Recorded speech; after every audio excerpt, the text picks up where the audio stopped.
Anna, Kedugu Mafele, Naladugole, Naje, Kedugu Kadile. Mesdames et messieurs, merci de votre fidélité à la 93.9, la radio communautaire de Kédougou. Bienvenue dans cette émission. Alors, nous accueillons encore une fois des partenaires pour parler d'actualité, mais parler surtout d'un sujet qui intéresse les communautés. Et pour ce faire, nous recevons le partenaire de taille, la RADDHO, la Rencontre africaine pour la défense des droits de l'homme, l'Observatoire de Kédougou, qui vient nous parler justement de la situation des migrants, mais surtout de leur prise en charge au niveau des localités, mais surtout à Kédougou, la situation de ces migrants. Alors, pour ce faire, nous recevons dans cette émission Mor Houma. Il est membre de cette RADDHO, de la Rencontre africaine pour la défense des droits de l'homme. À côté, nous avons aussi Monsieur Madiaye Diao. Il est point focal CDPE, mais il est aussi le chef de service départemental de l'action sociale. Alors, Mor Houma, bonsoir. Bonsoir, Madame Cissé. Permettez-moi de dire bonsoir à mon grand Diao de l'action sociale et dire que je suis très heureux d'être à cette émission en collaboration avec M. Diao. Voilà, donc M. Diao, je le disais, il est le chef de service départemental de l'action sociale, mais aussi par ailleurs le point focal du CDPE, le comité départemental pour la protection de l'enfant. M. Diao, bonsoir et bienvenue. Bonsoir Khadija, permettez-moi tout d'abord de remercier la radio communautaire, mais également M. Mbaye Houma et M. Silla de la RADDHO et toute la population de Kédougou. Voilà, mesdames et messieurs, je rappelle que cette émission va se tenir en français, mais aussi en langue locale pour permettre aux partenaires et à tous ceux qui nous suivent de comprendre aujourd'hui ce sur quoi nous parlons. Je le disais tantôt, nous parlons aujourd'hui de la situation des migrants au niveau de Kédougou. Mais pour cela, il y a un contexte, il y a quelque chose qui aujourd'hui motive cette émission-là. Alors, au niveau de la RADDHO Mor Houma, qu'est-ce qui aujourd'hui explique le fait que vous vouliez parler de la situation des migrants, mais surtout dans des lieux ou comme Kédougou ou bien dans des lieux de privation, mais on parlera spécifiquement de Kédougou. Pourquoi cette émission? Merci Madame Cissé. Je me joins à mon grand Diao pour dire bonjour à toute la radio communautaire ainsi qu'à vos auditeurs et auditrices. Alors, la RADDHO a initié un projet d'accompagnement des organisations de la société civile pour le renforcement et l'efficacité du MNP, le mécanisme national de prévention de la torture au Sénégal. Alors, cette initiative est financée par le Fonds spécial des Nations Unies contre la torture. Ce financement va dans le sens d'accompagner les personnes vulnérables. Et dans ce package de personnes vulnérables, il y a les femmes, il y a les enfants et les migrants. Pourquoi les migrants? Parce qu'on considère que depuis un bon moment, il a été constaté que le Sénégal est devenu non seulement un point de transit, mais un point de destination également pour des populations qui migrent, mais également des demandeurs d'asile. Mais principalement pour les migrants, c'est surtout d'abord pour venir avec des mineurs, les exploiter dans le cadre de la mendicité, mais également les hommes valides, c'est pour regagner facilement les îles Canaries. Donc, à travers ces régions frontalières, nous constatons une arrivée massive de migrants. Et très souvent, quand ils arrivent, c'est très souvent des gens qui ne comprennent pas nos langues, qui sont dans une situation de vulnérabilité. Et très souvent, quand ils ont des problèmes avec la justice, ils ont du mal à être accompagnés. Donc, leurs conditions de détention parfois échappent, comment dirais-je, au contrôle de l'organisme national des lieux de prévention de liberté. Donc c'est pour cela que la RADDHO a jugé nécessaire d'initier ce projet-là pour que dans toutes les régions frontalières, quand je dis régions frontalières, c'est Saint-Louis, c'est Matam, c'est Tambacounda, c'est Kédougou, c'est Kaffrine, c'est Sédhiou, c'est Kolda et c'est Ziguinchor. Donc ce projet-là touche toutes ces régions-là pour davantage prêter attention à cette couche vulnérable-là, surtout quand elle a maille à partir avec la justice. Alors, quel est le but recherché justement à l'issue de toutes ces émissions-là, de ces séances d'information, je dirais? Vous allez avoir des informations, qu'est-ce que vous allez en faire? D'abord, c'est davantage les partager avec les autorités, mais également des pays comme Kédougou qui sont des régions très vulnérables, c'est de faire de sorte que davantage la sécurité soit assurée. Et que ces migrants-là aussi, même si ils ne sont pas dans leur pays d'accueil, ce n'est pas une raison quand même de pouvoir les soumettre à des tortures ou bien à des situations de maltraitance dégradantes pour l'être humain. C'est pas parce que c'est des migrants qu'ils ne jouissent pas de leurs droits fondamentaux. Donc c'est pour cela que nous avons jugé nécessaire quand même d'initier ce projet-là pour sensibiliser les gens, mais également pour alerter les autorités, pour qu'ils comprennent que de plus en plus, le Sénégal est devenu un pays de destination, surtout pour ces migrants qui viennent avec des mineurs, qui les utilisent, qui les exploitent dans le cadre de la mendicité. Au-delà même de l'aspect migration clandestine irrégulière, mais ce sont ces migrants-là qui viennent avec énormément de mineurs, qui parfois même quand vous vous approchez des enquêtes qui sont faites autour de ces migrants qui débarquent au Sénégal par le biais de ces régions frontalières que je viens de citer, la plupart viennent avec des enfants qui ne sont même pas les leurs. Donc cette situation-là, elle est vraiment regrettable et il faut que les autorités prennent toutes les mesures qu'il faut pour endiguer cette situation-là. On ne peut pas fermer nos frontières. Nous savons tous que nos frontières sont poreuses et l'État n'a pas les moyens de mettre à chaque mètre un policier ou un gendarme. Mais quand ils sont là quand même, il faut faire de sorte que aussi qu'ils ne soient pas torturés, qu'ils ne soient pas mis dans des conditions dégradantes qui sapent les droits fondamentaux des êtres humains. Parce que quoi que l'on soit, c'est des êtres humains, même s'ils ne sont pas sur leur territoire, ils doivent bénéficier d'un minimum de protection. D'un minimum de protection, et je pense qu'au niveau de Kédougou, on a connu une situation pareille. Maya Diaw, alors, qui parle de Kédougou, c'est vrai que Mor en a parlé, c'est une zone frontalière où les gens sont envahis. On pensait jusque-là que c'est pour l'or. Mais est-ce que Kédougou a connu une situation où c'est vraiment des nationalités ou des gens qui viennent d'autres pays qui viennent pour autre chose? Oui, effectivement, Khadija, parce que nous, au niveau quand même de Kédougou, dans le cadre du CDPE, nous avons quand même eu à prendre en charge ce cas. Donc, ce cas de migrants qui nous a été signalé au mois de mai, où nous avons reçu 73 migrants d'origine nigérienne, dont 49 enfants, 17 femmes et 7 hommes, que nous avons donc identifié dans la commune de Kédougou grâce à un signalement donc du délégué de quartier de Togoro. Donc, vous savez, le CDP a un dispositif local. Dans tous les quartiers de Kédougou et les villages du département, nous avons mis des comités locaux de protection de l'enfant. Et une fois que cette situation a été constatée, un groupe de migrants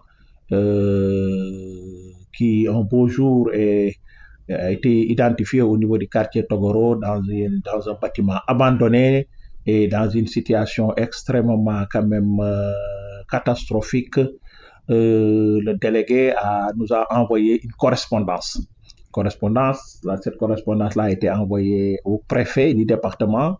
au maire de la commune de Kédougou et au point focal institutionnel du comité départemental de protection de l'enfant. Effectivement, donc,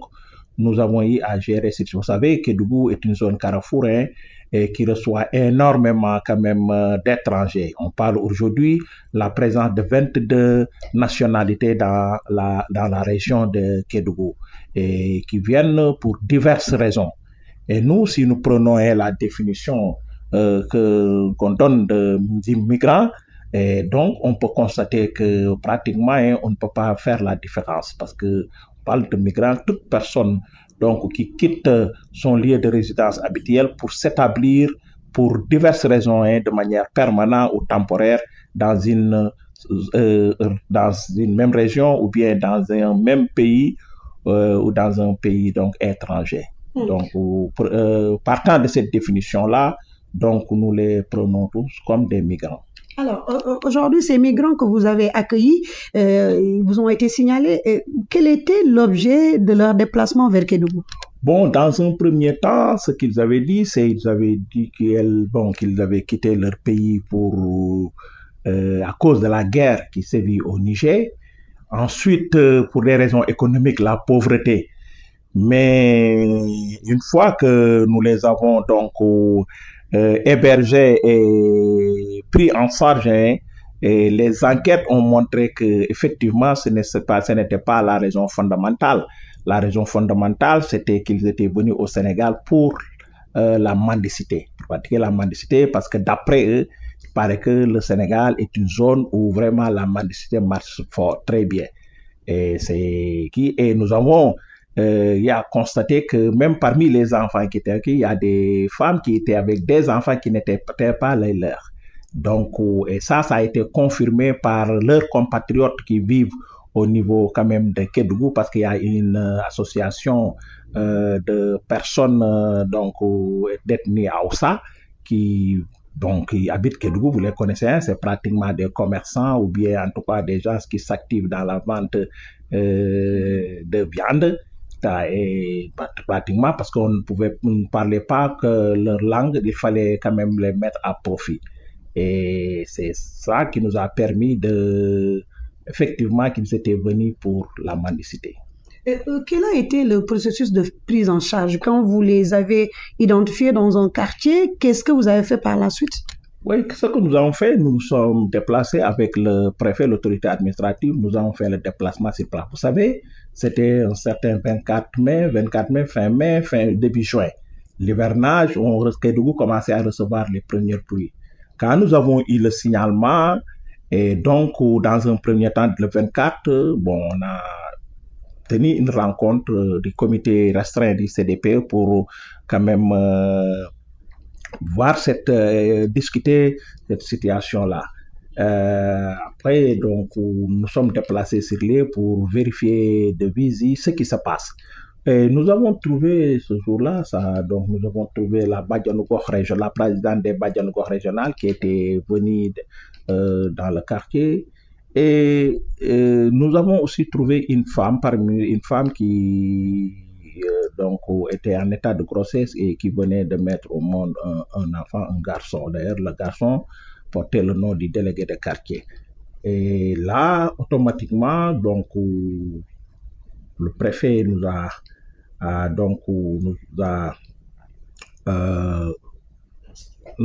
instruit de voir qu'est-ce que nous pouvons faire. Automatiquement, nous avons dans un premier temps de manière verbale saisi notre premier partenaire au niveau de la protection de l'enfant, notamment l'UNICEF. Nous avons expliqué le cas. Et on a eu de longues discussions jusqu'à ce que ce partenaire-là accepte leur prise en charge. Parce que vous savez, c'était donc de ça qu'il s'agissait. Et automatiquement, nous avons introduit une requête. Après, nous avons essayé de voir comment les héberger. Kédougou ne disposant pas de centre, nous avons pensé dans un premier temps au centre La Lumière. Mais malheureusement, ce même jour, le centre La Lumière devait recevoir des femmes victimes de traite, 9 femmes victimes de traite qui devaient être hébergées dans ce centre-là. Vous savez, on ne peut pas quand même mettre ensemble ces deux couches-là. Et finalement, nous avons saisi l'IF. Et Dieu merci, on était à la fin du mois de mai, l'école maternelle régionale avait pratiquement fermé ses portes et l'IF a mis à notre disposition l'école maternelle. C'est après que nous avons décidé de les héberger au niveau de ce centre-là pour des raisons de santé publique, mais aussi pour leur sécurité, parce que les enfants que nous avons vus étaient dans une situation quand même extrêmement grave. Parce que c'est des enfants, car les regardant, on se rend compte qu'ils étaient des enfants malnutris et malnutrition sévère. Et rapidement, nous avons en tout cas appelé le secrétaire municipal qui a mis à notre disposition le bus de la mairie et nous nous sommes déplacés sur les lieux avec la police pour l'encadrement. Et c'est ainsi que nous avons décidé de les mettre à l'abri dans un premier temps. Et nous les avons amenés au niveau de l'école maternelle régionale.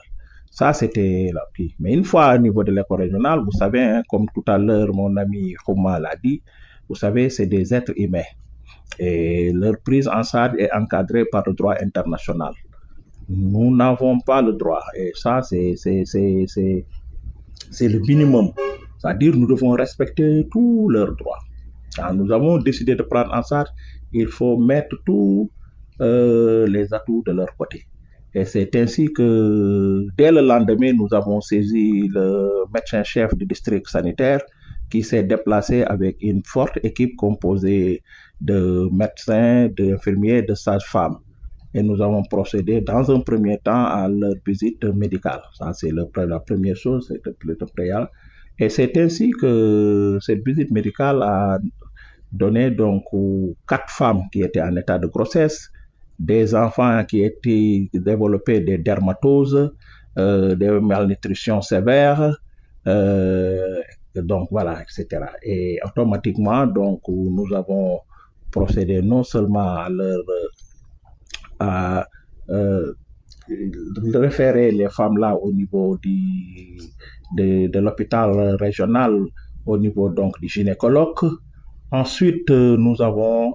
essayé de prendre en charge pratiquement tous les frais, analyse, ordonnance, achat d'ordonnance, etc. Et c'est ainsi donc parallèlement aussi le prise en charge alimentaire. Vous savez, il fallait les prendre pour les 3 repas, petit déjeuner, déjeuner et dîner. Et ça, nous avons essayé de voir avec les partenaires locaux, parce que comme je vous l'ai dit tout à l'heure, on n'avait pas jusqu'à présent à disposition les fonds. Il fallait donc essayer de voir grâce à nos relations un commerçant qui pouvait quand même mettre à nos dispositions non seulement des matelas, parce que nous avons acheté des matelas, 2 marmites de 15 kilos pour leur repas, des ustensiles de cuisine, et maintenant les denrées alimentaires qui vont avec. Et ainsi, nous avons mis en contribution aussi, je vous l'ai dit tout à l'heure, les Badjanougo qui assuraient quand même les repas. Et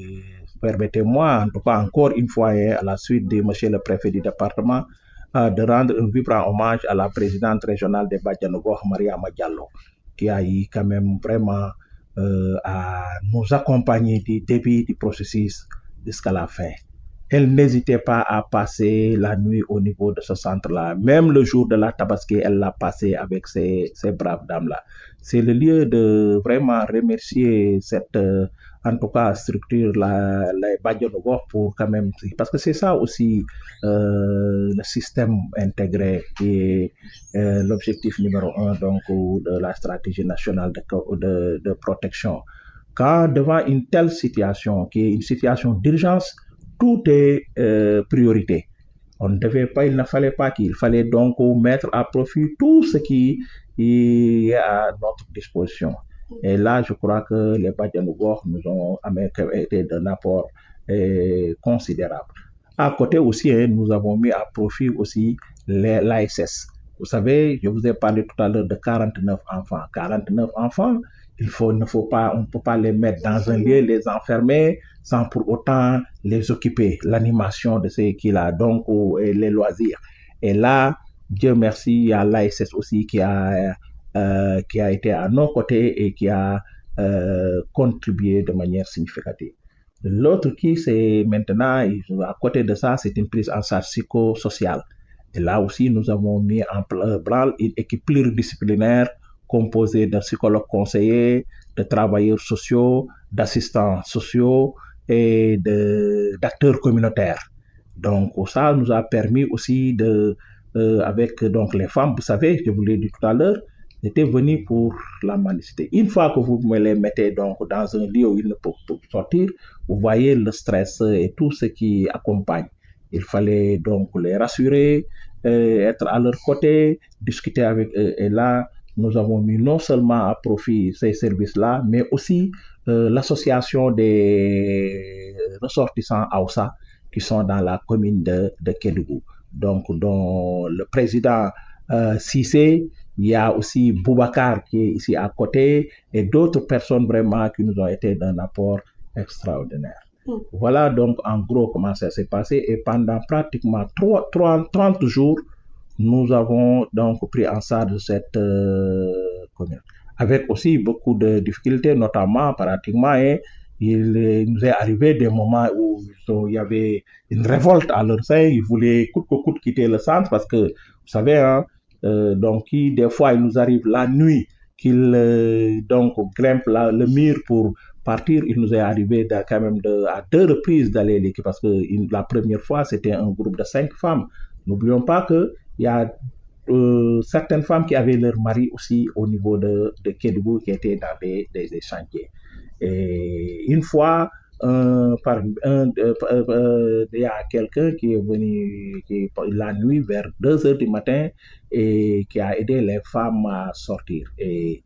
ils ont même pris une maison au niveau là-bas, dormi, et pour vraiment les héberger là-bas. Une fois que nous avons constaté ça le matin, nous avons essayé d'interroger certaines femmes. Parce que comme habituellement leur lieu de rencontre c'est au niveau à côté du fleuve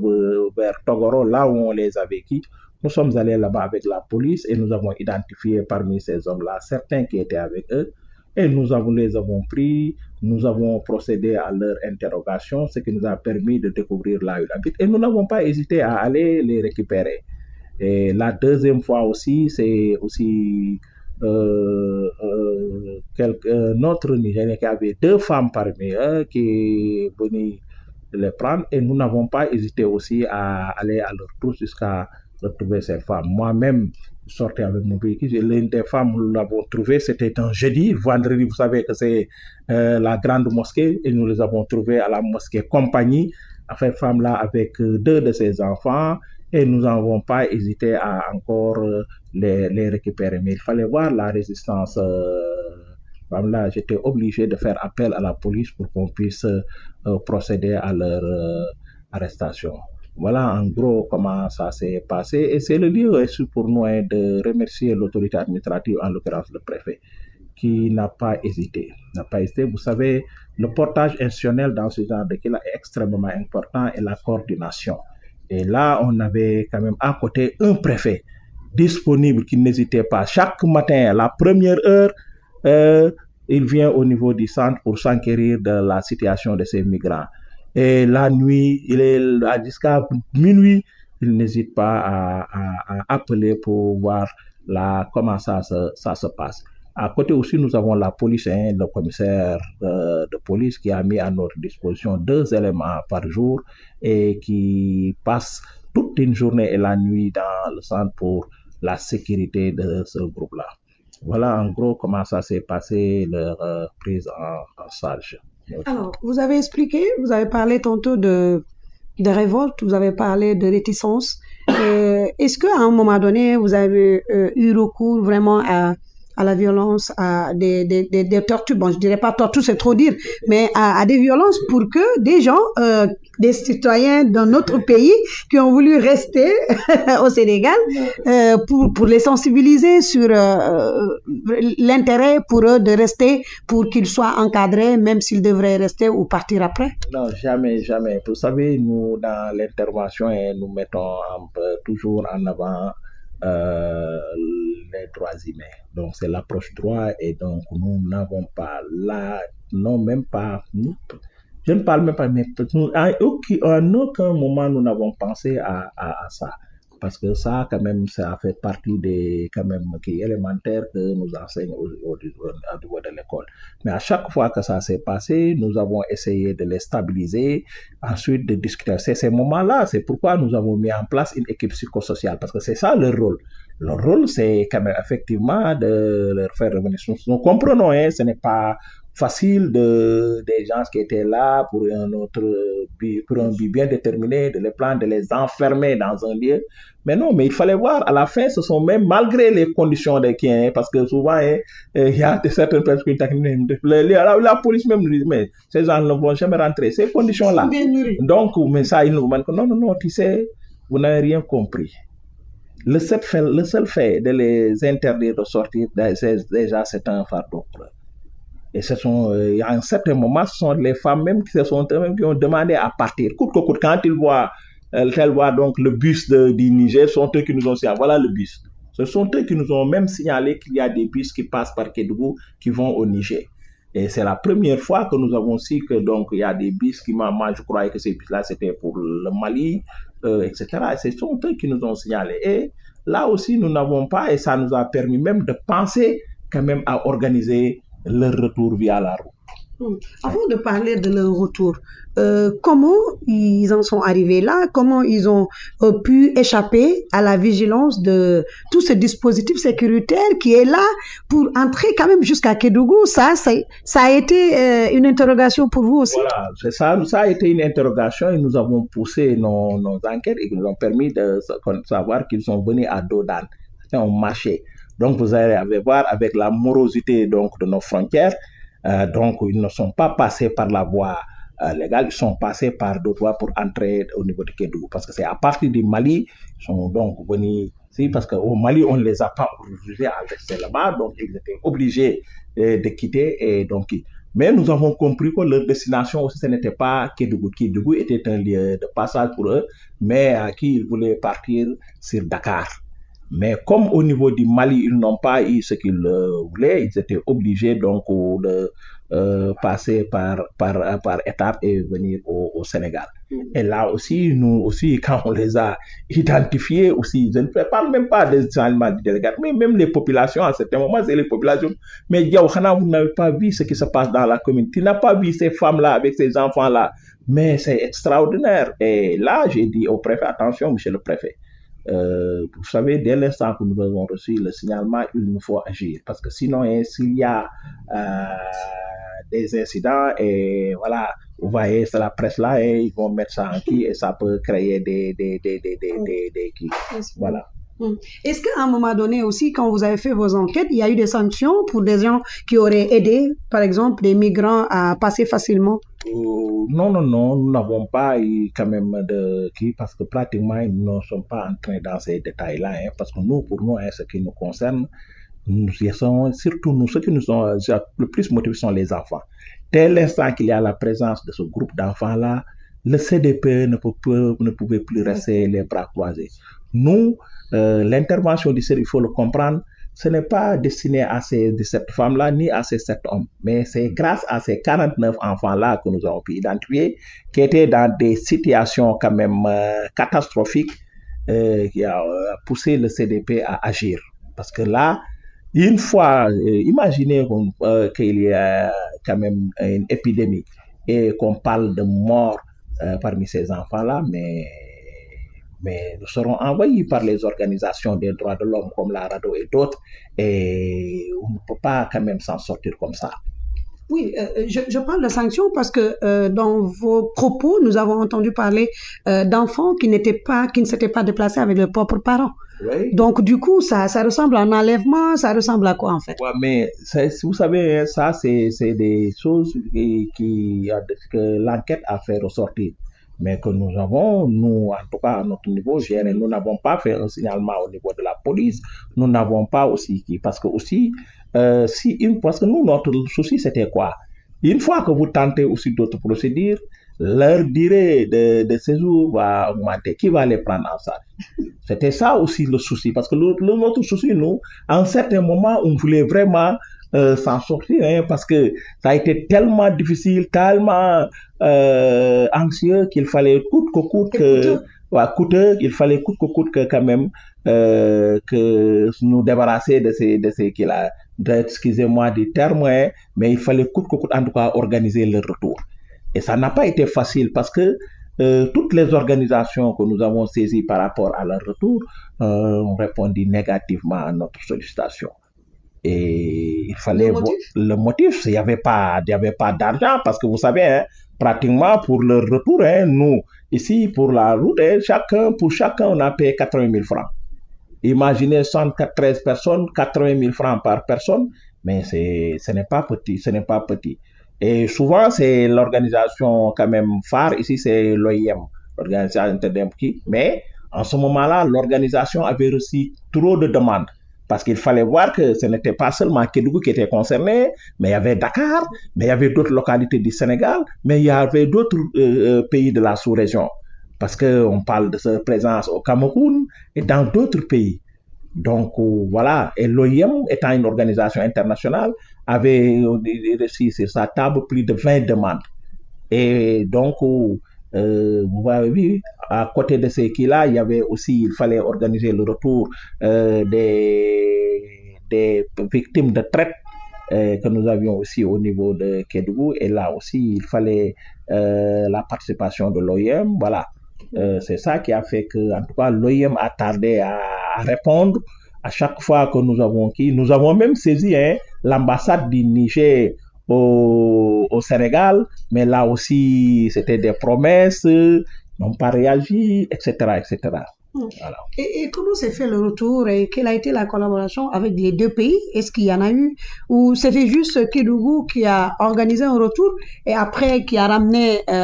toutes ces personnes-là? Ils sont arrivés, ils sont pas arrivés? Comment ça s'est passé après? Oui, vous savez, comme le retour, l'organisation du retour aussi obéit à des normes, à des normes qui sont bien encadrées.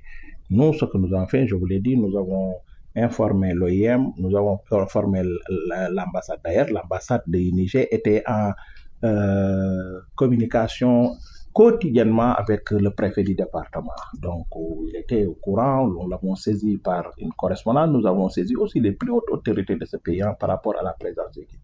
Maintenant, quand nous avons eu que les réponses tardaient à venir, il fallait prendre quand même nos responsabilités. C'est ce qui nous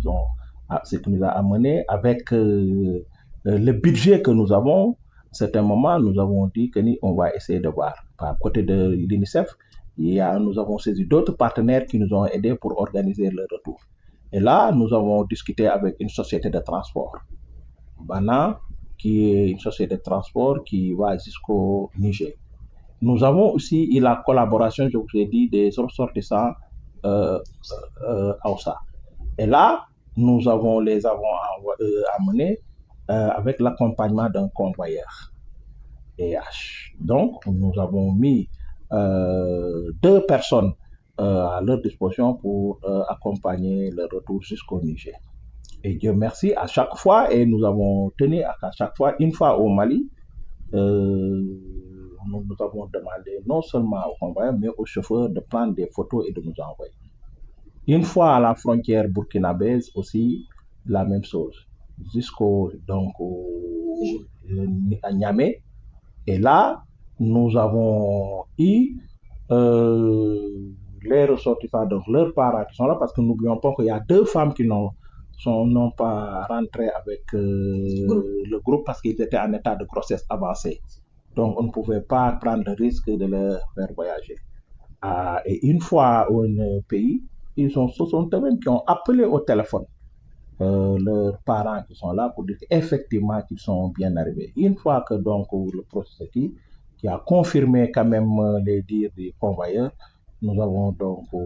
dit Dieu merci, parce que nous, ce qu'il faut le dire, ça n'a pas été facile l'organisation, comme je l'ai dit, l'organisation de l'Europe, parce que nous n'avons pas eu de feedback venant aussi des autorités, et il fallait prendre quand même toutes les dispositions pour qu'en tout cas leur séjour ne dure pas dans la commune de Kédougou. Ça fait une riche expérience pour nous tous, et nous avons beaucoup appris par rapport à quand même cette situation-là. Et j'avoue que, comme vous l'avez dit tout à l'heure, le retour devait s'organiser de pays en pays. Mais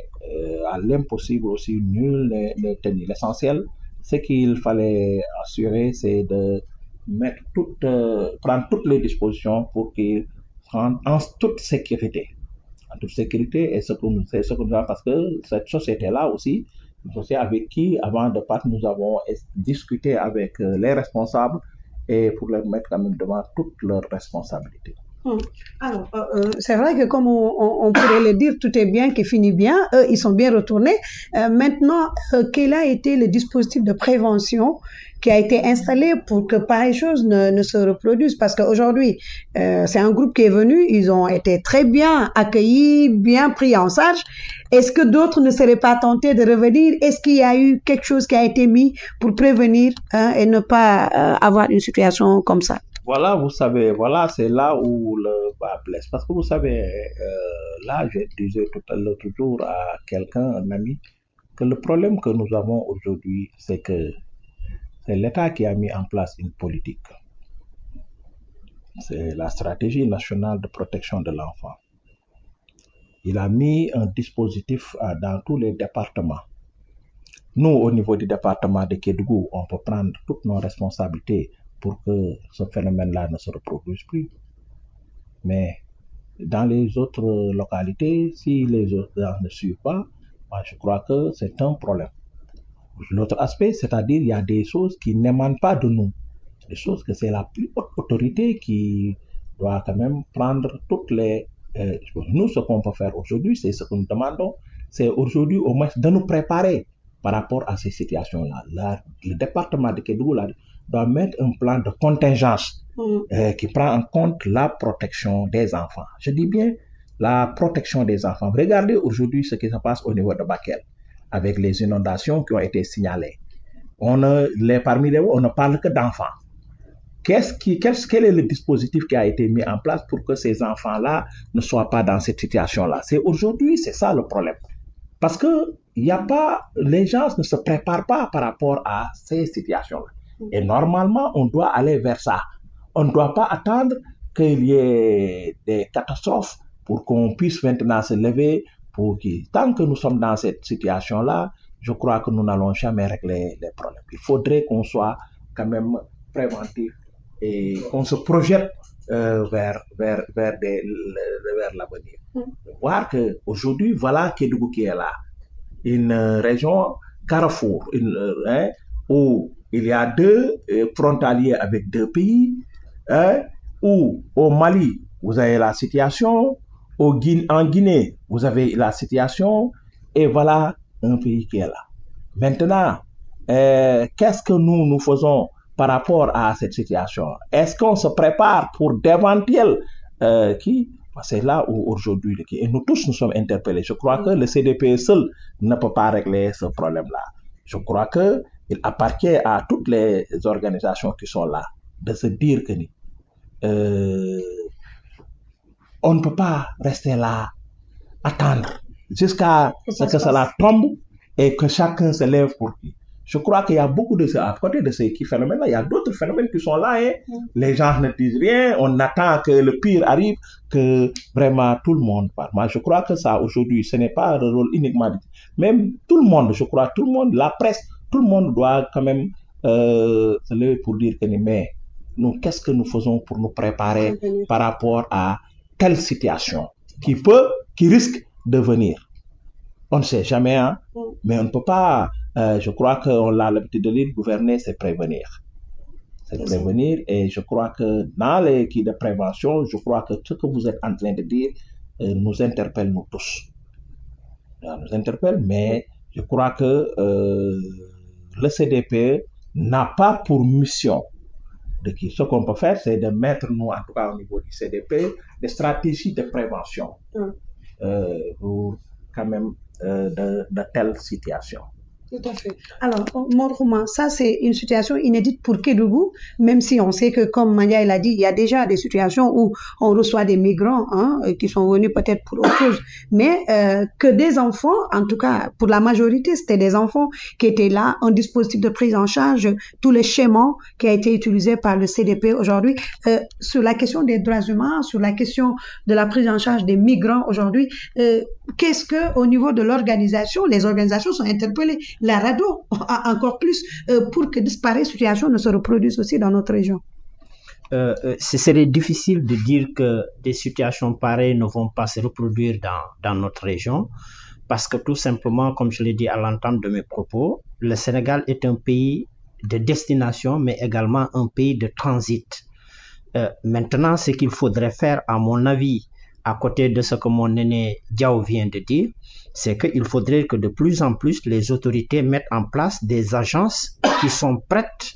à être proactives. Sinon, il l'a si bien dit, ça va toujours être un perpétuel recommencement, et ce genre de phénomène, c'est comme les catastrophes naturelles. Quand ça vient, ça n'avertit pas. Ça vient et ça prend tout le monde de court, et après, il faut courir de gauche à droite, chercher des moyens de de prise en charge, mais également chercher la protection qui s'y est pour que au moins le séjour et le retour au niveau du pays d'origine se fasse dans les meilleures conditions possibles pour que aussi bien les enfants que les femmes qui sont les plus vulnérables dans ce genre de situation ne soient pas frappés de maltraitance ou bien de situations qui puissent vraiment dégrader leur survie. Donc, à mon avis, il faut que,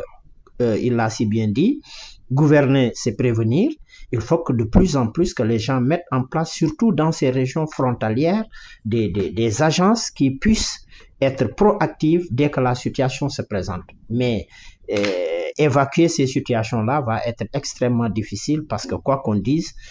on touche tous du bois, mais le Sénégal reste l'un des pays les plus stables de la sous-région. Donc forcément, avec ces frontières qui sont poreuses, surtout il l'a dit, ils sont arrivés ici au mois de mai. Au mois de mai, la Falémé, tu passes comme tu veux.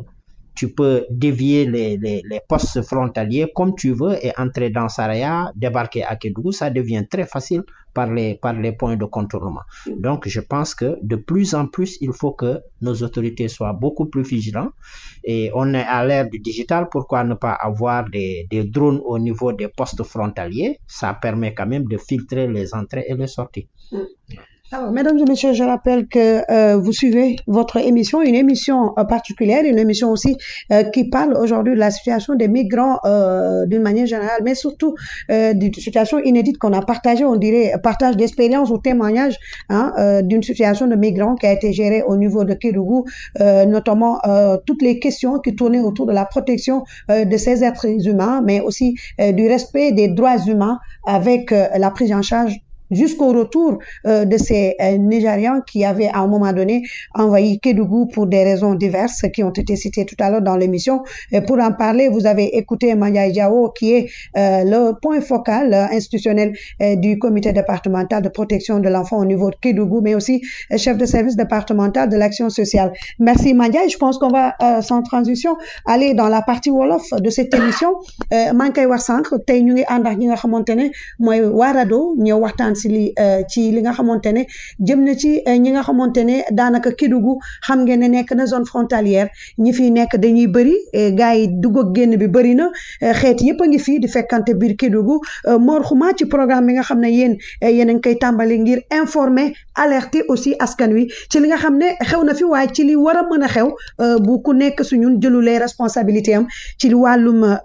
nit ñi dugg ci dëkk yi waaye ci wàllum surtout li xew léeg-léeg ci yenn lieu yi ñenn ñi nga xam ne jóge nañ seen dëkk dem ci yenn dëkk yi di taseeg situation yi nga xam ne ay jafe-jafe la yi dem bay laal li seen ak ak seen yelleef te yéen ngeen taxaw ngir loolu yëpp ñu mën ko sàmm bu baax ci yan anam ngeen indee information yi di émission yi nga xam ne jëm na ci wàllum sensibiliser askan wi waaye aussi alerter ci ay situation. waaw ginnaaw bi ma la jaajëfale soxna Khadija di nuyu sama mag ji di monsieur Diaw di rafetlu toogaay bi nga xamante ni ñoo ko bokk tey di gërëm di sant ñëpp ñuy liggéey ci rajo communautaire bu Kédougou dafa initiative bi RADDHO daf ko yëkkati ngir jàppale ñi nga xamante ni dañoo néew gi doole boo nee néew gi doole ki ngay njëkk a xalaat mooy kii nga xamante ni day màngaan mooy jóge sa dëkk ndax dafa am guerre wala ndax naka la ñuy waxee ndóol gi dafa ëpp ngir wuti dund bu gën a ñoŋ te xool nañ boo xoolee li jëm ci Afrique sow jant Sénégal ñoo ngi ñaan yàlla mu sax te yàgg fi lool mooy dafa doon réew moo xamante ni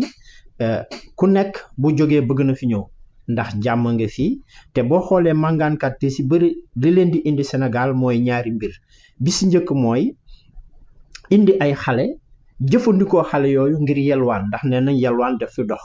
boo yoree ay xale nekk ci mbedd mi mën nga cee tabax kër mën nga cee jënd oto mën nga donc yelwaan bi dafa dox fii si biir Sénégal beneen bi mooy Sénégal dafa doon genre point de transit ñoo xamante ni kii dañoo bëgg a dem bitim réew jàpp nañu boo ñëwee Sénégal ak gaalu looco yi nga xam ni dañ fiy bàyyeekoo di dem Espagne dafay gaaw ci yow pour nga dem Europe te nit ñi ñaakaar nañu tey fi ñu nekk dem Europe ko gën parce que ndóol bi bëri na nu mu tuddati stabilité institutionnelle amul ci seeni dëkk kon dafay yomb ñu gàddaay màngaan jaar Sénégal bi soit ñëw toog ak ay xale yoo xamante ni li si ëpp sax doonul seeni doom dafa doon ay xale yu ñu dajane nii rek indi leen di leen utiliser ci wàllum yelwaan ou bien jaare fii am ci gaalu loo cooy as tuut boo doxee te jaare fii dem Espagne mais li si ëpp solo mooy ñun dañoo jàpp ni nit ak lu mu néew ji doole ay àq ak yelleefam dañ ko war a sàmm mu doon ki fi dëkk ak mu doon koo xamante ni màngaankat la dafiy jaar jàll wala dafa ñëw di yelwaan si ak ku mënti doon dañu war a sàmm àq ak yelleefam parce que boo xoolee très souvent ñu mel nii bu ñu demee ba am jafe-jafe ak li nga xamante ni mooy yoon ñu yóbbu leen kaso li si ëpp duñu am suivi judiciaire bi ci war dañuy ñëw rek sànni leen ci kaso bi parce que dugg nañ ci dëkk bi amuñu këyit def nañ lu ñu warul a def après suivi judiciaire bi du ci topp moo tax ñun ñu jàpp ni mu doon ki fi dëkk ak màngaankat bi ñun ñëpp ay doomu aadama lañu dañoo am àq ak yelleef yoo xamante ni dañ ko war a sàmm toppatoo ko respecté ko même su fekkee nit ki def na lu mu warul def ba dem kaso waaw. tey jii lan ngeen di xaar ci information yi nga xam ne di ngeen ko jagleel askan wi waaye te organisation bi ban taxawaay la war a mën a am ci bu situation yu mel nii amee. yokk sensibilisation bi parce que comme ni ma la ko waxee si njalbeen dafay jafe trop nga ne màngaankat du ñëw Sénégal loolu mënul nekk parce que dañu bokk ci benn espace ku tudd CEDEAO espace boo xamante ni ci biir téere bi ñu tënk ñun ñëpp dañoo ne kenn ku si nekk am nga sañ-sañu dem ak dikk mais ci biir sañ-sañ boobu aussi il faut que nit ñi xam ni mënuloo à chaque instant wala saay bu la soobee rek nga jóge fi nga nekk dem di def ci réewu jàmbur loo xamante ni ki méngoowul ak charte réew moomu donc ci kaw loolu jàpp nañ ni sensibilisation bi dafa war a yokk waaye ñi nga xamante ni tamit dañoo jiite suñu réew bi liñ leen di ñaan mooy ñu yokk surveillance bi te ba nga xamante ni ñi fi ñëw dañuy leer na ne li leen fi indi mooy dafa am liggéey bu leen fi indi ñuy liggéey di participer ci développement bi mais pas di ñëw di comment dirais-je di salfaañe li nga xamante ni mooy loi yi ak règlement yi nga xamante ni moom la suñu pays bi yor ndax indi fi xale ak li ñu protéger xale yëpp nga indi fi xale dëkk ak moom ci mbedd mi di ko yelwaanloo loolu ñun ñëpp xam nañ ni loolu dañ koy xeex Sénégal nanguwuñ ko benn yoon ndax xale yàgg nañ ko wax place am école la waaye du ci mbedd mi donc yokk sensibilisation yi mais yokk aussi kaaraange bi nga xamante ni nguur gi naam mi ngi si def ay jéego mais jàpp nañu des na surtout ci région yoo xamante ni ay région yu mel ni Kédougou lañu ñu toog ak ñaari réew yoo xam ni stabilité institutionnelle bi doy na waar boole ko ak Niger bi nga xamante ni dafa am guerre am coup d'état boobu ba léegi mu am ay problème ak réew mu mel ni France donc situation bi xaw a jafe ba jéggi dayoo mais loolu teewul même bu ñu màngaanee ñëw Sénégal seen àq ak seen yelleef quand même loolu dañ ko war a saytu bàyyi ci xel bu baax a baax. bàyyi ci xel taxawu ci Mandiaye bu njëkk bi Kédougou comme niñ koy waxee d'accord nañ ne dafa nekk dëkk bi nga xam ne am na frontière ak yeneen i dëkk te dem ak dëkk bi moom mu ngi fi askan yu bëri dañuy retrouver wu Kédougou nationalité yu bëri ñu ngi fi ñuy xalaat nit ñi or bee leen fi indi est-ce que am na ñeneen ñi nga xam ne yenn xeetu màngaankat comme ni ko Mor di waxee ñi ñëw dëkk si Kédougou te est-ce que ay xale bokk nañ ci ndax am na situation yi demee noonu yi fi jot a am ak naka ngeen ko gérer. waaw effectivement ngi d'abord Khadija nga permettre ma rek ma remercier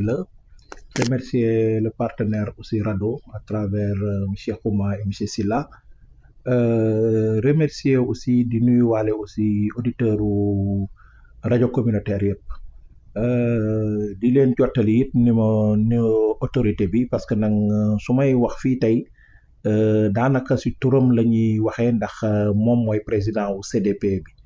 effectivement li nga laaj it ñun jànkonte nañu ak moom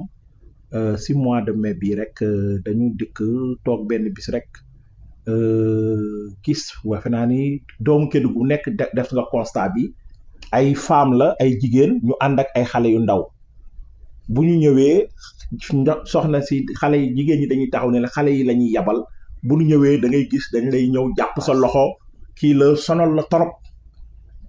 phénomène bi ñu ko commencé gis man sama fii toog naa gis kii mais pour man xaw ma woon ni sax dañuy yalwaan gis naa rek xale yi ànd ak ay jigéen romb ñii ñu boot leen ñii ñuy dox muy xale yu ndaw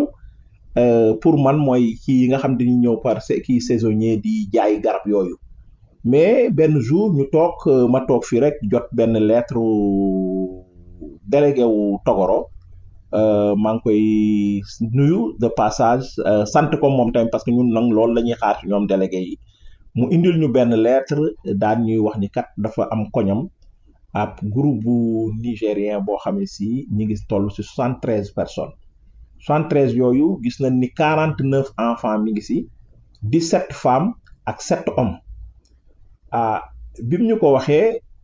ma ni ko kii mu ni non yóbbu na benn lettre ci préfet jox na benn lettre gouverneur jox na ma benn lettre jox na benn lettre maire Kédougou bi ñu ko defee ñun li ñu njëkk a def mooy woo autorité bi wax ko ndax laaj ci waxtaan seeg moom en même temps ñu gis benn ci journal yi benn kii réseaux sociaux yi benn kii bu titré affaire bi xam nga moom bu ci presse bi kii rek ba mu génn beneen am dafay jëm nekk ci feneen beneen ampleur dafay am bi mu amee nag ci laa jóg dem ci préfet ni ko préfet situation bi day waratuñu toog parce que waxuma la jigéen ñi waxuma la góor mais xale yi ñu fa signalé war nañu dem xool ba xam nan la situation bi demee ci la ñu jóg benn ngoon ay vers 17h ñu dem ak préfet xool bi ñu demee gis effectivement ñoom ñi ngi nekk ci koñu Togoro benn bâtiment boo xam dañ ko bàyyi kenn dëkku fa lañ dëkk amul zinc amul dara bi ñëwee ñi ngi fekk ay mbuus lañu lal ak yu kenn xamul te booba Kédougou taw yu njëkk yi commencé na ku xam Kédougou ak paludisme Kédougou xam ni paludisme Kédougou xajul sax ci mag sàkkantuma la ak xale bi ñu delloo bureau ci lañu am benn réunion waxtaan préfet laaj suñu xaar man ko man daal li ma ci gis mooy nañu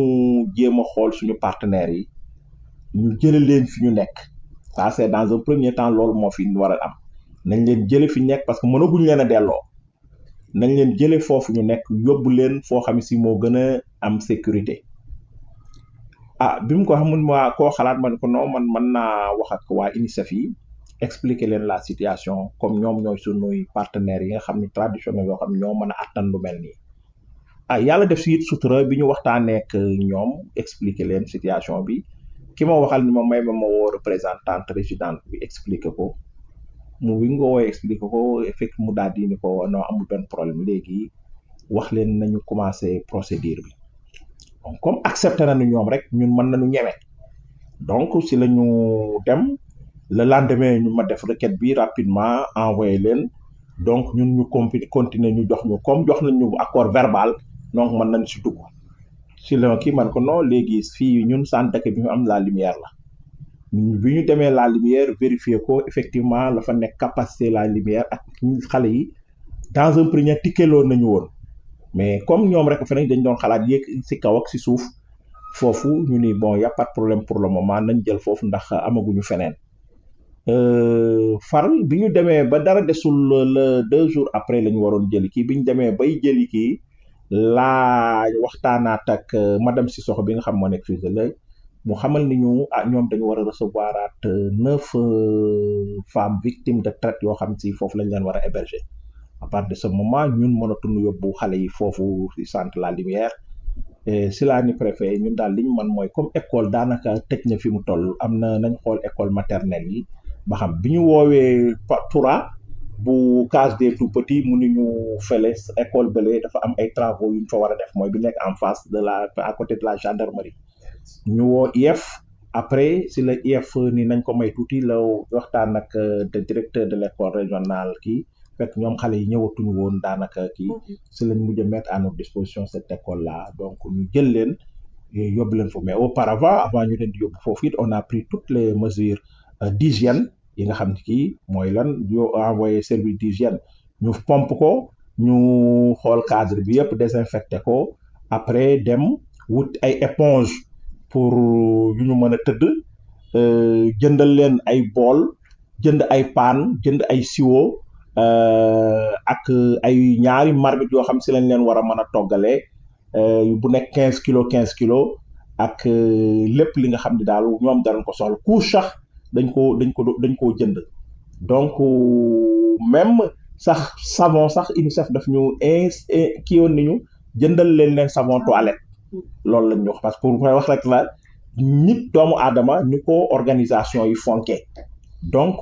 loolu la ñu def biñ ko defee it yamuñu si biñ xëyee suba dañu dem wax ak préfet dafa woo médecin chef district bi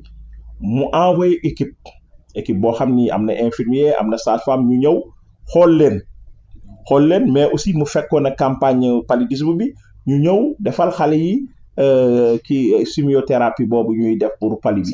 CPS bi donc biñ paree biñ ko kii médecin bi defee ñu gis ni am na si 4 femmes yu nekkoon en état de grossesse am na si kenn koo xam ni sax moom am na doom si quartier Togoro boobu foofu biñ ñëwee foofu fekk nañ fa bàjjanu gox régional bi moom d'ailleurs sax moo accompagner femme boobu biñ leen indee fii ñu xool ni am na si kii si lañ leen envoyé waat au niveau du yamuñu si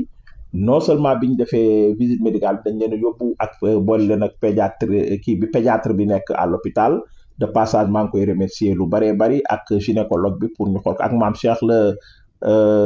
responsable du service social de l'hôpital Amath Dansokho qui nous a été d'un rapport extraordinaire moom tamit bi loolu amee biñ si paree it ba ñu def visite médicale vous savez dans la prise en charge c'est une prise en charge holistique parewul bu ñu demee prise en charge médicale prise en charge psychosociale bi nag dafay laaj ni dañu comme ñun suñu kii CDP comme ni ñu ko waxee équipe pluridisciplinaire fa ne am nay travailleurs sociaux am nay assistants sociaux am nay psychologue conseiller ak les communautaires ñu boole daal di ànd taxaw di leen xam nga nit moom boo ko indee foo xam ne déjà xamu ko woon lu bees la kii ni doo ko war a tëj ci rek bàyyi ko foofu da nga koy jege waxtaan ak moom di ko dalal di ko xool donc loolu it ñu def ko xale it ñu gis ak anteeg waa ASS mooy les éducateurs des collectivités éducatives ñoom tamit ñuy ñëw di fow ak xale yi di leen kii donc finalement dafa mujj dem ba sax centre bi dafa animé tellement ba nga xam ne kii mais yamuñ si la police it ñu mettre à contribution parce que aussi foo mu nekk ay nit ñu mel noonu sécurité parce que nag le risque mooy que d'accord dans un premier hébergé nga leen mais lépp lu leen dal sa responsabilité la donc il fallait prendre toutes les dispositions pour que kii seen lekk it dara manqué wul si je vous dis que ñun chaque jour que jëfee daan nañ jënd 8 kilos de viande yoo xam ne si dañ leen di toggal ngoon gi lu ñu bëgg rek loolu la ñuy togg et on a mis tout à leur disposition suba gi meew café lépp dara du manqué añ bi la même chose reer la même chose ba tabaski sax dañ leen indil yàpp defal boisson comme si bu ñu leen considéré woon bu ñu nekkoon seen famille ni ñuy dundee ñun noonu lañ ko jàppee donc en gros voilà ce qui a été fait pour leur kii pendant 30 jours donc nous avons pris en charge ces migrants là donc voilà li nga xam ni moom CDP bi def na ko si mu doon nag benn expérience bu riche ñun boo xam parce que pour la première fois aussi ñu dajee cas yu mel ni parce que souvent comme la kii en temps normal dañ daan dajee rek ay benn nit ñaari nit ñoo xam ci kii dañ naan la dañ koo violé kii dañ ko maltraité et cetera tey nga am groupe nit bu mel noonu te préparé wu woo si woon nag mosuñu préparé situation bu mel ni lu ñu bett la mais Dieu merci li ñuy bett vous savez que dans des situations tout est urgence amul fenn fooy kii tout est urgence et il fallait être proactif. sànq yaa ngi wax ne am na xale yi nga xam ne bokk nañ ci mbir mi ay jigéen yu wéru ay góor est-ce que ñoom wax nañ leen lan moo waraloon seen tànk ci Sénégal lan moo leen fi indi ak fu ñu jaar. waaw ñoom wax nañ ñu ko parce que dans un premier temps biñ ñu njëkkee kii li ñu waxoon ci kii bi waxoon délégué quartier bi mooy dañ ni seen dëkk dafa am xiif ak guerre ñoom loolu la ñu waxoon délégué quartier bi loolu la def ci lettre bi loolu la ñu wax mais xam nga ñun en tant ay technicien lañ du ñu yem ci loolu parce que bu ñu ñëwee ku ci nekk dañ la jël individuellement defal la entretien boobu ci suñu waxtaan ak ñoom moo ñu may ñu génnee ni ñoom kat li leen gënoon a tax a ñëw du loolu ñoom yalwaan moo leen fi indi te ci lañ xam ni it xale yi ñu àndal am na ci ñoo xam ne juruñu leen ay xale la yoo xam si dañ leen koo jox ñu indaale ko ci lañ xam loolu donc automatiquement on a compris que ni comme phénomène mendicité gars yi dañuy dem di jël xale fële ànd ak ñoom pour di ko def donc c'est si loolu lañ ko xam et ces dires-là ont été confirmés aussi par la communauté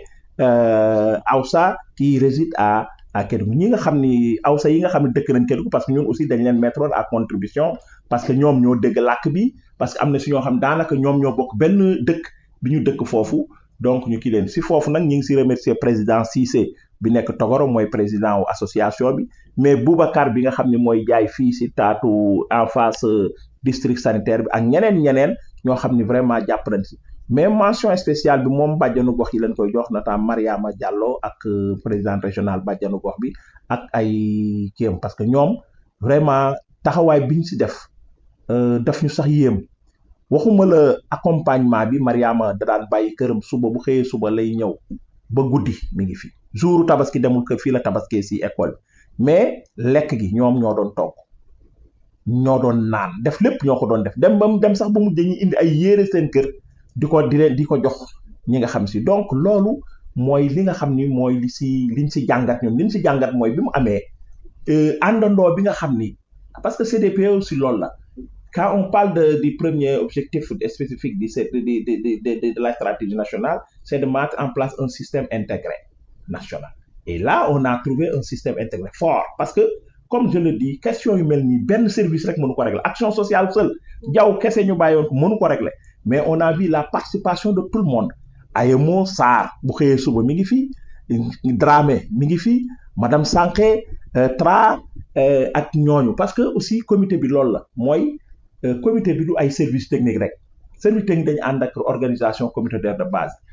Dañoxo di CDJ moom mobilisé presque ñun bu ñuy wax ak jeunesse bi Dañoxo la ñuy jaar wax ak moom mu wax ak ASS ñoo ñëpp ñu ñëw te nag bi ñu ñëw xaaruñu si dara parce que yoruñu dara comme ni ma la ko ñun dañ doon leb di leen jox di xaar yàlla Mariama daf ma doon wax jaw bu xaalis bi ñëwul da ngay jaay sa oto bi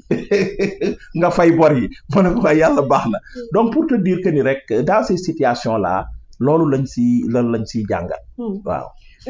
prise en charge bi wax nga ko sànq ci niveau yëpp jël ngeen ko am na li nga wax tamit li nga xam ne xaw na tey xel mooy ñi nga xam ne jël nañu ay xalewu jàmbur andi leen est-ce que ci enquête yi ngeen def aussi ñooñu noonu am na sanction yi nga xam ne entreprendre ngeen ko wala mu am li ci xam ku indi doomu jàmbur quand même loolu day mel ni sàcc lay nuru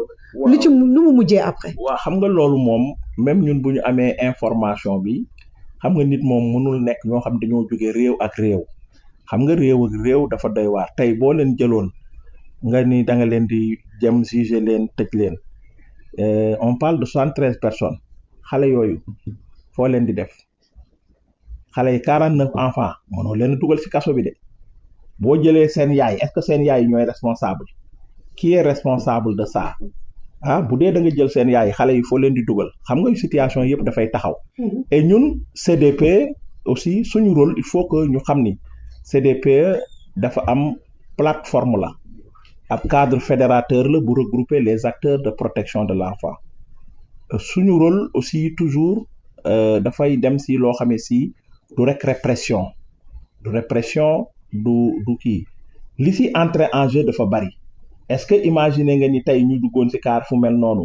crise diplomatique bi mu mën a créer entre le Sénégal et le Niger gis nga loolu yëpp dafa taxaw suñu kanam ba tax na ñun liñ ci soxaloon rek mooy xale yii nga xam ne ñoo ci ne 49 enfants yi moo doon suñu problème donc ñii mënuñu leen seetaan parce que imaginer bu ñu leen bàyyi woon ci mbedd bi pali bi fekk leen pali Kédougou xam ngeen ñëpp day rey xale yoo xam ni li ñu wax mooy malnutrition sévère gis nga xale bi ne jaare yu fort lañ doon am xale yi gis nga éponge yi ñu jëndoon guddi da doon te lañ mujj di jënd ay couche tranche d'âge la ay 2 5 ans ay 1 sax am na ñoo xam dañ leen bootoon ñenn ñi dañ lay boot doom yi ñu si des ki si gën a mag 13 ans la amoon moom la ñu gis 13 14 ans donc loolu moo tax répression bi moom dañ ko tegoon de côté parce que nag nous sommes dans le cadre humanitaire am na yoo xam ne si moom da ngay kii parce que nag aussi est-ce que ñoom xam nañu loi wu Sénégal yooyu yëpp dafay entrer en jeu ba nga xam ni ñun dugguñu si jéem leen a dénoncer wala jéem a dara suñu seul problème moo doon ñii kat jël nañ leen nan la ñuy fexee ba ñii ñu delloo leen ci jàmm ak salaam te benn coow duñu fi fekk parce que ñun loolu moo doon suñ problème à un certain moment si je vous dis que ni en toute honnêteté préfet dama demoon ba mujj dama ko yërëm tellement dafa nekkoon situation stress boo xam ne si jël nañ kii bi cas bi ñu ngi ci biir ñun kese lettre yi correspondance yi ñu envoyé woon yëpp bu dee bu ñu envoyé ambassade du Niger réagir ñu comme niñ ko bëggee woon OIM biñ ko envoyé pour que vraiment ñu xool nu ñuy fexe ba ñu jàppale ñu retourner leen en toute sécurité ñoom tamit réagir ñu ko bëggee woon les plus hautes autorités it amul kenn koo xam ne si réagir na donc problème bi mooy dafa nekkoon loo xam ne si ñun dañ ko doon gérer ici au niveau local donc voilà. ñooñu noonu fan lañ jaaroon bu dugg biir Kédougou seen ñëw Kédougou ndax toog Kédougou moo nekkoon seen yéene wala fu ñu doon bëggoon dem ak aussi ñi ñu romb ñëpp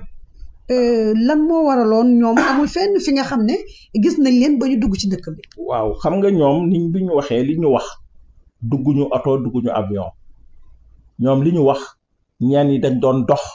ak di def ay oto kii ay lu ñu gis ñii ay dugg nañ ci yëg nañ ci ay mbaam ak yu kenn xamul ba yegg si. ñoom loolu lañ waxee parce que bi ñu ñëwee il paraît Mali la ñu wàcc bi ñu wàccee Mali foofu autorités yi bàyyiwuñu leen ci dëkk bi donc ñu ñëw ci frontière bi ñu ñëwee ci frontière bi ñoom tànk lañ duggee Sénégal duggewuñ fi oto jaaruñu ci par voie normale donc waaye xam nga suñ frontière yi ni mu yaatoo ak ni mu mel ak période boobu donc ñoom guddi sax dañ koy dox parce que ñoom boo leen gisee xaajo guddi mën nañ génn di dox donc ñoom noonu la ñu def ba yegg ci Sénégal si ñoom li ñu wax loolu kii mais li ñu comprendre mooy ñoom ñëw nañ Kédougou mais Kédougou taxu leen woon a jóg liñ fan kii yoon bëggoon Dakar lañ jëm parce que fa la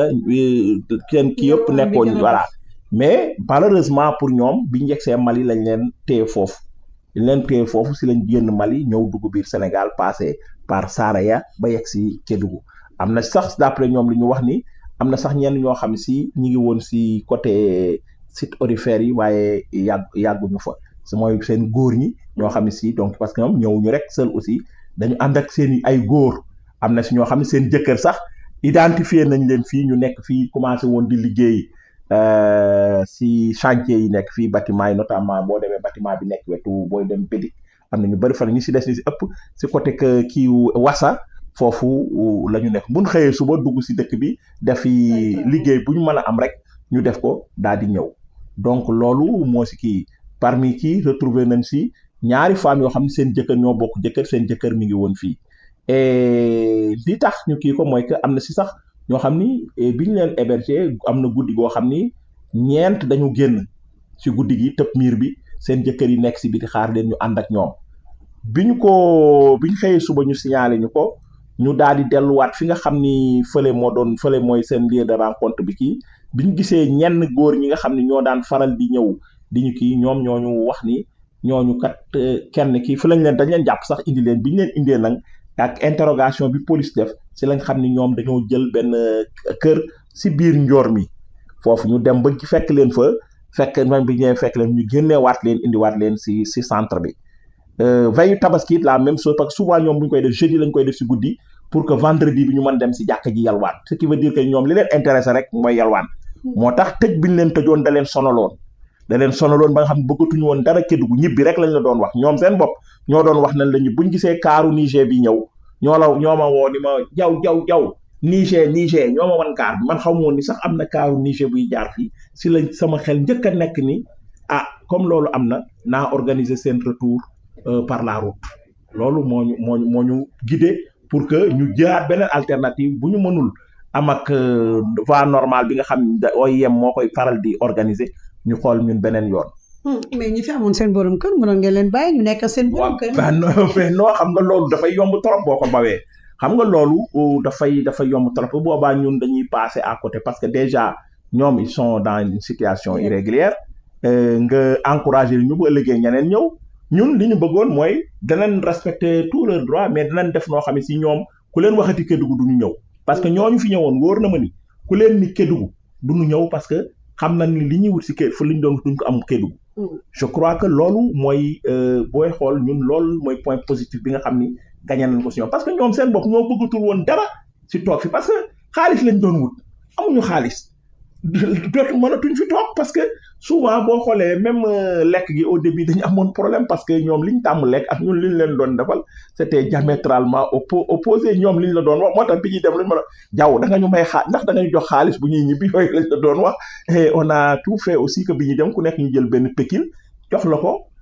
accompagner leen ko pour que aussi ñu bu ñu demee ñu am tuuti loo xam ne yor nañ ko et Dieu merci loolu it defal nañ leen ko. waaw ñibbi bi naka la demee ndax amoon na relation yi ngeen am yéen ak seeni autorité wu dëkk ba retour bi mën a yomb wala nu mu demee. waaw retour bi loolu laa lay wax xam nga aussi situation bi dafa tombeek tout juste mooy les nouvelles autorités di doog a toog xam nga gouvernement bu bees moo toog Sénégal. boobu gars yi jëlaguñu sax service amoo benn koy waxal interlocuteur mais mars la élection yi avril ñu installé affaire bi ñëw mai gars yaa ngi doog a toog donc situation bi nekk foofu xam nga foofu moom autorité sénégalaise yi moom mënoo compter si ñoom ki ñu mënoon a compter mooy les autorités nigériennes malheureusement ñoom tam comme ni nga ko waxee léegi dëkk la boo xam ne coup d'état fa nekk des militaires ñoo nekk au pouvoir ça aussi je crois que vous avez entendu la décision prise par les autorités nigériennes par rapport sax à ça parce que finalement dañu waxati kuñ si jàpp dañ lay yóbbu si àll bi nga kii finalement vous avez vu entendu les fortes décisions qui ont été prises par les autorités je sais que ni suñu cas bi joué na si lu bari parce que suñu cas bi aussi je sais que ni man joué na si lu bari donc OIM lañ doon yaakaar mais OIM yi aussi dafa teg moment boo xam ne dafa jot beaucoup de demandes parce que phénomène bi du woon Kédougou rek gis ngeen Dakar nombre ba fa ne gis nga dans la sous-région yeneen pays yoo xam ne si aussi ñoom situation boobu ñoo ñëpp envoyé des correspondants à l'OIM pour organiser retour finalement l'OIM était saturé te amuñu moyens yi donc mënatuñu woon compter si ñoom li fi desoon mooy que ñun on était dans un dilemme mooy que buñ leen fi continuer ba xaalis bi ñu yoroon jeex nu ñuy def pour ñu dund mënuñu leen a ñeme xalaatuñu génne war leen sànni leen si mbedd mi loolu moom du xalaat donc il fallait tout faire pour que li ñu fi yores néew ñu fexe organiser seen retour si la ñu dikk wax ak benn kii parce que ñoom ñoo ma wan comme wax naa la ko léegi si lañ kar bus bi waxtaan ak gars yi ñu jox ñu seen numéro bi ñu waxtaanee ak ñoom y a une société Bana Transport moom lañ waxal. comme ñoom société lañ te organisé wu nañ bi ñu waxee ak ñoom ñu kii ñu ils nous ont demandé pour chaque personne 80 000 francs bi ñu xoolee yëpp presque parce que xale yi dañ leen mu doon regrouper deux sièges nii wala kii ça nous a coûté plus de 2 millions bi ñu ko estimé ñu ni daal li fi des au lieu que ñu leen koy jox ñu koy lekk nañ ko jël def ko ci transport bi ci lañ jël la décision jël ko fayal leen seen transport pour ñu dem par la route mais aussi dañu bay la ñu leen yóbbu dañu leen non seulement dañu leen a booleeg ñaari ressortissants ci seen réew yoo xam ne ñoo ànd ak ñoom parce que ñoom ñoo xam kii bi on a pris aussi le soin de voir ban côté la ñuy jaaree parce que arrivé au Mali est-ce que dañuy jël ci zone kii bi wala zone kii bi ñu non duñ jël fa parce que zone boobu fa la guerre bi nekk donc ñoom dañu jaar par le Burkina génn par la frontière kii donc foofu la ñu jaar mais non seulement loolu dañ ko kii mais dañoo jël disposition yëpp jël kii société bi ñu jël référence yëpp la police était là ñu def kii yëpp yi nga xam ni procédure yi nga xam ni légal yëpp yi nga xam war nañ ko def pour que ñu assurer wu ni bis bu amee da benn kii dana am koo xam ne si quelqu'un qui va répondre je crois que ce sont les dispositions là que nous avons prises et demander leen aussi à chaque étape ñu informer ñu jël ay images wan ñu moo tax une fois au Mali dañ ñu envoyer les images ñu ngi ak moom une fois au Burkina dañ jël les images une fois à la frontière du Niger aussi foofu lañ kii bi ñu yegsee ba Niger ñoom si bopp ñooñu wax c'est l'armée qui les a accompagnés ba ñu yegg seen kër et on a eu le retour parce que seen ñi wax naan la ñoo am na ñoo xam seen jëkkër ngi fi am na it ñaari femmes yoo xam ni bàyyi nañ leen parce que dañ nekkoon en état de grossesse avancée ñooñu demuñu ñu ngi fi ak seen jëkkër d'ailleurs sax ñoom bi ñu amee doom ñun ñoo leen yóbbu hôpital ñoo leen jël en charge wu dem yóbbu leen maire yi defal leen wutal xale yi kayitu juddu donc Dieu merci ñooñu tey ñu ngi fii ñu ngi dëkk kër gi fi ñu ngi nekk au niveau de LT si kaw fële donc ñooñu ko quartier Congo yi foofu lañ nekk ñee it ñu assuré wu ni ñoom si ressortissants yi nekk ci ñoom ñooñu kii nañu effectivement woote nañ ni yegg nañ donc bi loolu amee si lañ doog wax ne alhamdulilah mission accomplie santaat si yàlla lu baree bari parce que nag am na loo xam ni yàlla moo si jàpp parce que nag lépp mënoon na si xew ba ñun ñii sax tey ñun autorités yi tey ko jël en charge leneen mënoon nañu fekk su du loo xam si du moo ñu taxoon a jóg parce que comme je l'ai dit affaire bu sensible la parce que entre pays la et c'est très très complexe mais alhamdulilahi rabbil alamin nit moom booy def lu baax rek yàlla dala si jàppale te loolu mooy li ñu si def mais man comme ni ma ko waxee man am naa habitude lii am naa ko mais ki si amul ak mooy préfet bi laa gën a yërëm moom day doog a ñëw première postam la mu njëkk a taseeg dossier bu mel nii dama ko doon yërëm ndax situation bi mu doon nekk des fois da doon stressé wu ndax situation bu mel nii mais souvent bu yegsee ba kii rek ñu dalal ko surtout bu gars yi daan kii si kii bii nii woy dañuy ñibbi commencé fippu xam nga ñoom bu ñu koy def dañuy mel na ku daanu yësi dañuy daanu si école bi dañuy ñibbi loolu nag bu la fa fekkee te tàmmoo lu mel noonu comme ñun niñ ko tàmmee dalay jaaxal mais ñun on a l'habitude bu affaire bi amee ñun on le gère en toute tranquillité bàyyi leen taxaw ànd ak ñoom ba ñu dal bu ñu dalee ñu kiyaat leen loolu la. bu ñu gisee ni schéma de prise en charge bi yëpp am na li nga xamante ne attiré na suñu attention comme li nga wax amaana benn moment gis nañ ne acteurs yëpp booloo nañu ku nekk am na li nga apporté ba tey prise en charge bi mën a nekk une prise en charge intégrale Mor Khouma bu ñu gisee li nga xam ne mooy situation inédite bi xewoon fii ci Kédougou respect des droits humains bi dugg na ci protection des enfants dugg na prise en charge sanitaire acteurs yi nga xam ne ku nekk apporté nga sa pierre à l'édifice ñu gis ne xew na fi lu bees la mu bett ñi nga xam ne jël nañ ko en charge di ñaan li ci mel ni ndax xalaatuñu mu xew parce que c'est vrai que ne dafay metti prise en charge dafa jafe te tey ji organisation aussi yu mel ni RADDHO ak yeneen ñi war cee mën a jug pour di def ay actions de prévention aussi ba askan wi mën a préparer mais mën a collaborer aussi ba lu mel ni avant muy ëpp loxo quand même ñu mën ko gérer. waaw xam nga yu mel ni boo yaakaaree ni mun nga koo arrêter da ngay nax sa bopp mu ngi mel ni mbënd bi ñuy dund tey bu naree ñëw rek day ñëw te tey gis nañ ni Sénégal mooy dëkk bi nga xamante ni macha allah on touche du bois jàmm ngi fii lu mu bon boo ñëwee bu fekkee yelwaankat nga dinañ la may nga lekk ñenn ñi dinañ la jox xaalis donc forcément dafay doon pays boo xamante ni ko tubaab bi di waxee dafay doon pays bu attractif pour mangaankat yi benn pour ñëw yelwaan am alal ju bëri xañ na nga dellu wala nga toog ilaa yow mi din wala nga jaar fi yor astuut dugg ci gaalu looco yi dem bitim réew donc ñun sensibilisation wala li nga xamante ni moom la ñuy wax mooy nguur dafay ànd ak prévention bi mooy situation yu mel ni ndegem mënul ñàkk da ngay fexe ba région frontalière bu nekk mu am fa agence boo xamante ni situation yu mel ni bu posé woo dafay am prise en charge automatique loolu rek moo ñu mën a dimbale ba yu mel ni ba ñoo bettati mais bu fekkee dañuy toog naan yaakaar nañu du amati non yooyu mënuñu koo tere ndaxte kat dañoo bokk ci sous-région boo xamante ni dem bi ak dikk bi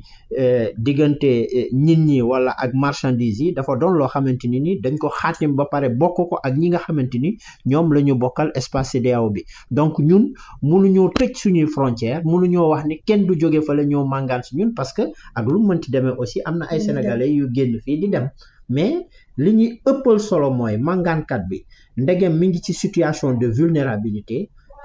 bépp situation bu mu mënti nekk na doon koo xamante ni kii ay àq ak yelleefam dañ koy sàmm ba pare jox ko ba mu mat sëkk bañ a nekk koo xamante ni kii dañ koy teg ay métit wala dañ koy tëj ndaxte nekkul réewam xañ na ñëw na ci réew boo xam ni maîtriser wul lois et règlements juridiques yi def na lu mu warul def ñu war koo sànni si kaso bi fàtte ko foofu donc ñun dafa doon loo xamante ni quand même ñu ngi koy jooy lu bëree bëri di ñaan autorité aussi yu mel nii vraiment ñu ciy bàyyi xel di am ay agence ci région frontalières yi yoo xamante ni genre situation yu mel ni bu ñëwee rek mën nañ ci anticiper te jël ñun ñi en charge ba ni ko sama mag ji waxee organiser seen retour di respecté waale seen àq ak seen yelleef ba delloo leen fi nga xamante ni foofu la ñu dëkk. Anticiper mais aussi respecter lii di àq ak yelleef doomu aadama yi ku ñu mën a doon ak fu ñu mënta jóge rek ku dox ba ñëw dugg sa dëkk je pense que ne loolu la ñuy xaar kenn ku nekk si ñun ñi te autorité yooyu si tànk yooyu la ñu doxee Mandiaye di la gërëm bu baax di la sant ci témoignage bi. waaw merci beaucoup man tamit maa ngi leen di santaat encore di leen gërëm di wax ni rek yu mel nii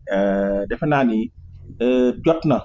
pour que ñu comme ni mu ko waxee ñuy préparer anticiper si nga xam ni dinay xew parce que Kédougou dama koy wax tout le temps Kédougou war nañu def attention si phénomène yi nga xam ni ñu ngi guetter Kédougou en tout cas si li ma xam man dans le cadre de la protection de l'enfant waxuma kaawu migrants yi rek de mais dans le cadre général suñu xoolee tey Kédougou war nañu anticiper si ay phénomènes yu bari yoo xam ñu ngi guetter on parle de gang à Kédougou on parle d'autres phénomènes yoo xam ne peut toucher xale yi aujourd'hui je crois qu'il est temps que ñu travaille si un plan de contingence boo xam ne si dafay intégrer la protection des enfants doo xam si dañuy plan la boo xam da ngay préparer lépp ba nga xam ni bis bu dara xewee dana fekk ni ñun kat préparer woon nañ mais mënoo dëkk zone bu mel nii ñuy wax pratiquement nga am le Mali muy tàkk nga am la Guinée mu instable nga am presque sous-région bi yëpp instable Sénégal rek moo fi stable réew dëkk bu mel na Kédougou nekk nii de pratiquement ñëpp di ñëw nag ñëpp di ñëw alhamdulilah sante ko yàlla te jéemuñu xalaat dara si li nga xam ni mën na arriver xëy na sur le plan sécuritaire préparé mais je crois que am na yoo xam ne si tey on parle de gis nga phénomène bi am ak inondation yi à Bakel Bakel ak Saraya mais boo xoolee moor yi ñu si wax yëpp ay xale la c'est-à-dire situation yu mel nii waroon nañ mën a préparer ba nga xam yu mel ni bu amee xale yi ñoom ñu génnee leen si zone yooyu mettre leen à l'abri def leen fukki nii mais loolu noo koy defee su fekkee préparer woo woon amoo benn kii boo xam préparé woon pour leur prise en charge doo ko mën da nga leen di bàyyi foofu rek ñoom pourtant yu mel ni bu amee ñoom ñooy payer le plus lourd fardeau ñoom ñoo koy fay je crois que jot na kon donc ñu projeté wu si ay phénomènes yu mel nii yoo xam si mën na ñëw mais comme ni ko Mbaye waxee waruñu xaar rek ba mu yegsi je crois que y a beaucoup de défis dans le cadre de la protection de l'enfant qui nous attend xanaa ñaan yàlla rek yàlla mi nga xam ni quand même moom mooy buur bi mu musal ñu si mais bu fi xewee defe naa ni dina metti trop si loo xam ni préparé ko ba lay secours yi di ñëw ak yooyu defe naa ni dana yàgg trop te malheureusement yu mel ni bu amee li ñu xalaat mooy ay indi ceeb diwlin alors que je crois que c'est dafa weesu yooyu parce que après il faut voir traumatisme population yi dund li ñu kii yooyu yëpp il faut l'intégrer pour xam kii bi parce que ñun toujours on le dit on parle de prise en charge holistique on ne parle pas de ay prise ay kii yoo xam bu jógee ku nekk jóg fële et puis li ëpp sax dañ koy politiser donc santaat encore ñëpp di gërëm la rajo si vraiment aussi ñoom parce que aussi question yi souvent il faut le dire li ñu koy débattre dans la zone bariwul et c'est des problématiques émergentes qui sont là qui nous interpellent tous et en tout cas qui doit nous amener nous tous à fédérer nos efforts en tout cas nous au niveau du CDP vous trouverez toujours une porte d'entrée en tout cas une autorité très réceptive en tout cas prêt à vous recevoir et à vous accompagner ça je peux vous l'assurer. Et Inch'Allah, aussi dans le cadre du CDP, n'hésitez pas, à chaque fois que vous avez besoin de nous, en tout cas, nous sommes là pour ça. Parce que ça, je le dis, nous sommes des agents de l'État. Nous ne devons pas fermer nos portes. Nous devons ouvrir nos portes à tout le monde et partager avec eux toutes les informations que nous avons. Parce que aussi, rétention ou information, à mon sens. Parce que partager comme moi, aussi, si c'est une planification, nous avons aussi pour que ensemble ñu mën a en tout cas am résultat yi ñu bëgg Kadia encore une fois merci beaucoup pour vraiment tout le travail que vous êtes en train de faire au niveau quand même je ne parle pas du département mais de la région et ñaanal la yàlla rek yàlla yow tamit yàlla sàmm la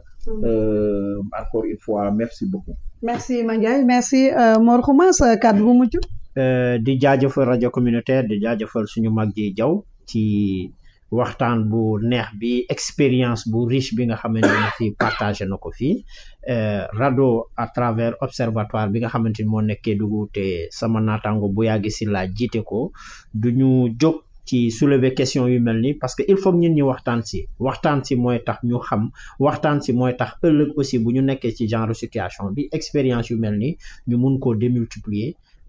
sàmm ak yelleefu doomu adama yi mooy ku dëkk fii ak ki nga xamante ni ci màngaan la rek ñoom ñëpp ñoo yem ci kanamu yoon. jërëjëf merci beaucoup. jërëjëf Marhuma di gërëm bu baax a baax Mandiaye Diaw donc nekk point focal CDPE bu Kédougou jaajëfalaat encore une fois waa RADDHO ñu fi ñëwoon indi waxtaan bu am solo bi la nga xam ne jot nañ ci am information yu bëri waaye jot ci am ay témoignages yoo xam ne tey askanu Kédougou soxla woon nañ ko am aussi ci li xam ne jot na fi xew mais ku nekk suñun aussi xam taxawaay bu mu war a taxaw rek bu lu mel nii buy am aussi ñu xam naka la ñu war a defee signalement bu autorités yi nga xam ne ñoo ci war a taxaw ci